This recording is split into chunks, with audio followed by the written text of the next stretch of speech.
Haleluya, salam sejahtera dalam kasih Tuhan kita Yesus Kristus. Renungan firman Tuhan pada hari ini terambil dalam kitab pertama Tawarik pasal 17 ayat yang ke-27 bagian yang terakhir.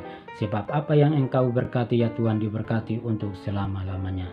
Renungan firman Tuhan pada hari ini saya beri tema diberkati untuk selama-lamanya. Daud punya keyakinan yang kokoh bahwa Tuhan memberkati dia bukan sementara waktu, tapi Tuhan memberkati dia untuk selama-lamanya. Kita harus memiliki keyakinan seperti Daud bahwa Tuhan memberkati, pasti Tuhan memberkati untuk selama-lamanya.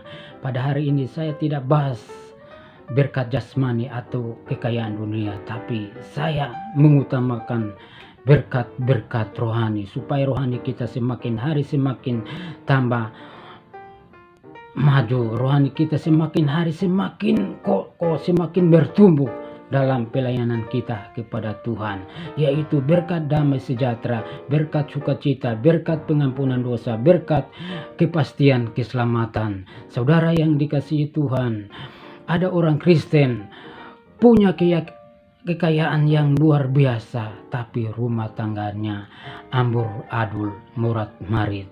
Saudara yang dikasihi Tuhan, kita sebagai hamba Tuhan, kita di akhir-akhir ini kita harus memiliki berkat rohani supaya rohani kita semakin kuat dalam beriring kita kepada Tuhan. Saudara yang dikasihi Tuhan, ada 3 kunci yang dimiliki oleh Daud supaya Daud diberkati untuk selama-lamanya, yaitu dalam ayat yang ke-16 di sana dikatakan, lalu duduklah Daud di hadapan Tuhan.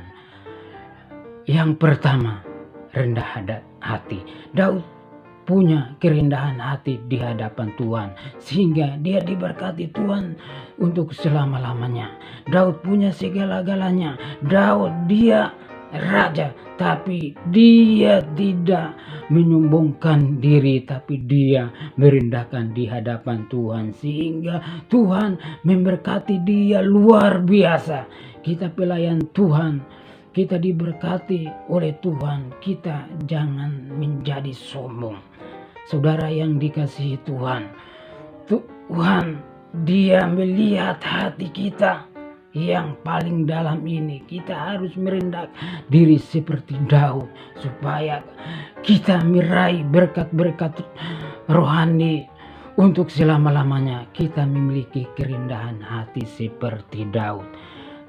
Saudara yang dikasihi Tuhan, firman Tuhan dalam pertama Petrus pasal 5 ayat yang ke-5 di sana dikatakan, Tuhan merendahkan orang yang tinggi hati, tapi Tuhan meninggikan orang yang rendah hati. Kita sebagai pelayan Tuhan, kita harus memiliki kerendahan hati seperti Daud.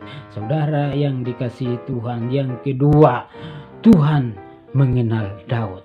Tuhan mengenal Daud karena Daud dia melakukan firman Tuhan, dia melakukan perintah Tuhan sehingga Tuhan mengenal Daud. Begitu pula kita sebagai hamba Tuhan, sebagai pelayan Tuhan, kalau kita mau dikenal oleh Tuhan, kita mulai sekarang ini kita harus bertobat, terima Yesus sebagai Tuhan dan Juru Selamat di dalam kehidupannya. Saudara yang dikasihi Tuhan, ada orang, ada pelayan Tuhan, kalau di gereja luar biasa, kalau di luar sana masih hidup dengan dosa.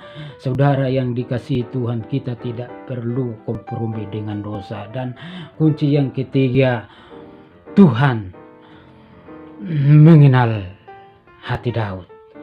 Daud mengenal hati Tuhan, menurut hati Tuhan. Menurutnya mau Tuhan, apa yang Tuhan inginkan di dalam kehidupan kita, pelayan Tuhan harus menyenangkan hati Tuhan. Saudara, pada hari-hari terakhir Tuhan akan tidak kenal kita. Banyak orang, Tuhan kami melakukan mujizat demi namamu, kami bernubuat demi namamu, kami mengusir setan namamu. Kami bahkan membangkitkan orang mati demi namamu. Tuhan katakan, aku tidak mengenal engkau. Dalam Matius pasal 7 ayat 21, pada hari yang terakhir Tuhan tidak mengenal engkau. Saudara, kita pelayan Tuhan. Kalau kita mau menyenangkan hati Tuhan, kita menurut maunya Tuhan. Ada 3 hal ini, ada 3 kunci ini. Daud diberkati untuk selama-lamanya kala Daud dia rendah hati. Tuhan mengenal Daud. Yang ketiga, menurut hati Tuhan. Oleh karena itu, biarlah renungan firman Tuhan pada hari ini memberkati saya dan saudara. Tuhan Yesus memberkati.